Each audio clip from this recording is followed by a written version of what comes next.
Hi friends, it's your pal Scott Garibay, and today we are going to talk about American politics, and I'm going to explain to you how the government shutdown has created a shocking new form of American government.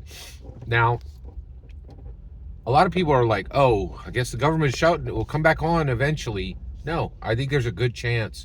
I actually think the government shutdown will not end. It will. It's a permanent new stay. And the reason why is the vast majority, the macro level American, the 51% American, has felt zero pain from the government shutdown. They're like, actually, it's been a little better. Did you guys say maybe we could lose the TSA? Like they would go away altogether and that like I could bring 25 ounces of toothpaste onto an airplane, just board an airplane the way it was in the 1960s without a bunch of paperwork? Don't threaten me with a good time. Or like the government, U.S. government shutdown has been so beneficial to the vast majority of Americans that they're like, hey, can I get some more great stuff now that the government shut down? I'd love to see more awesome things happen because the government shut down, right? Like the macro level American, the vast majority of Americans they're like, oh, we can shut down the government for 6 weeks and my life gets better. Yeah, I'll take it, right? So where did this come from? Well, it's pretty shocking.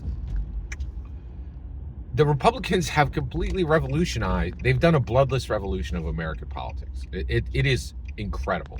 It's incredible how well the Republicans are winning and how shockingly bad the Democrats are losing. And that's just not me. Go listen to Ezra Klein. He's saying some incredible things.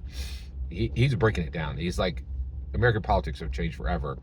And the Democrats didn't even notice. And I need to explain it to them now, and then maybe a year from now they'll figure it out, right? Like how to respond. Right now, they're not even listening, right? It's shocking. So what is this new form of American government? It's pretty incredible. Here we go. It's the capable sentence talker. What? Yeah. So the Republicans were like, you know what? Americans are good people. They're not garbage humans. They're good people, and we're going to appreciate them.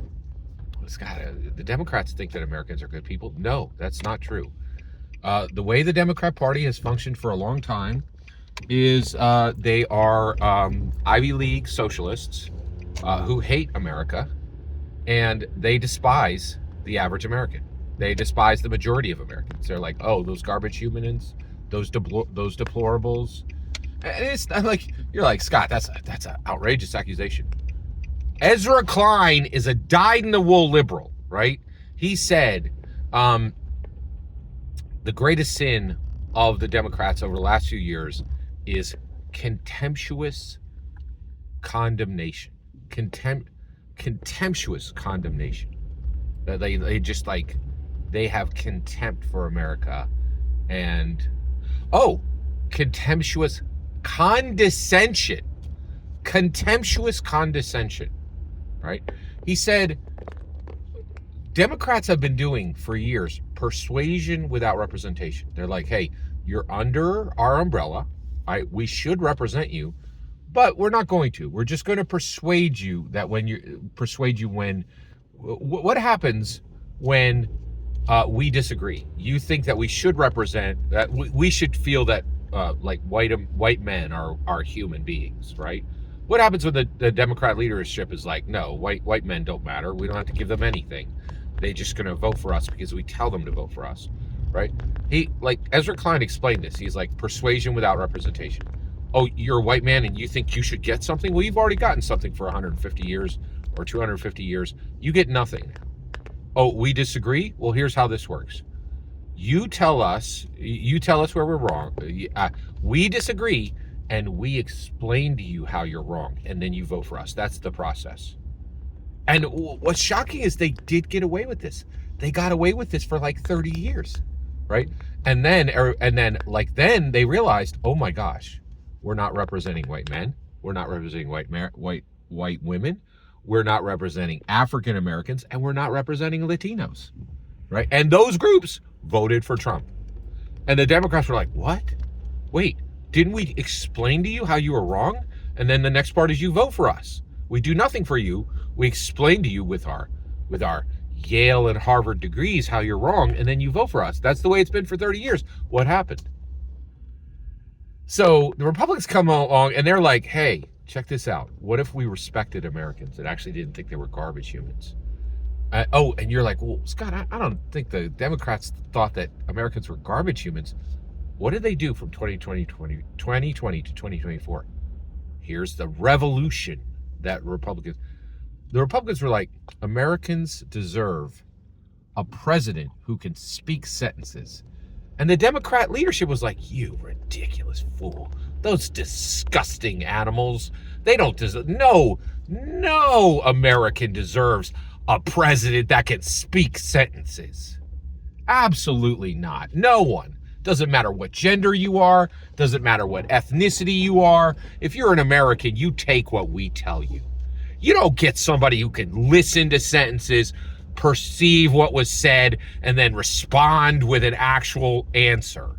Well, you think you're like people?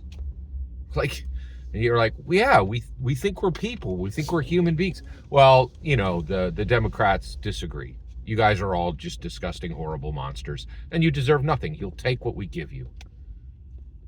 And the Republicans were like, wait, what if we treat Americans as human beings, right? And think that their leadership should be able to speak actual sentences that make sense.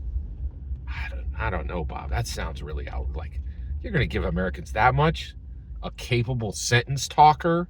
They don't deserve that much. They deserve what we tell them. We can just puppet the government. We don't need to give them a person who can speak sentences. You're like, what is happening, right? And so where we have landed is the Republicans are like, hey, all Americans are human beings. All Americans deserve a capable sentence talker. Your politician should be able to speak sentences. And Americans are like, oh my gosh, holy cows, what? That's incredible. We've never been treated with humanity and decency and kindness. We'll take it. And what are we going to give you, the Republicans, for that? Everything. So what can the Republican president do now that the Republicans have embraced humans, right? Well, look what the Republican president can do. Anything. You're like, well, they have to obey the law. No, they don't. They don't have to obey the law, right? There's so much evidence now that the U.S. president does not even need to remotely obey the law. They're not bound by the law, by the U.S. law whatsoever. They can do whatever they want, whenever they want. I think, I just heard somebody, the New York Times was like, actually, the New York Times discussed, did they they knocked down the East Wing of the most historical building in America. Did they have permits? And everybody just laughed. They're like, Trump, he don't need permits, right? Like, we don't need those stinking badges. So how do we get here, and what's actually happening? Well, you deal with evangelical Christians, right? That's kind of the backbone of the Republican Party. And what you really see now is evangelical Christians deal with God this way. They're like, hey, somebody will come to an evangelical Christian and go, hey man, your God just sent a tornado through Florida, killed a bunch, or sent a storm through Florida, killed 1,000 people. That's not good, right? And evangelicals will go, no, you don't define what's good. You think God has to do what's good? No, you don't understand. What God does is good. And that's where we are with the president now, right? When the president does something, it is by definition, under Republicans now, lawful and good and kind, period. Because the president did it. Not because it is that thing. They're just saying the role establishes that action as good and lawful.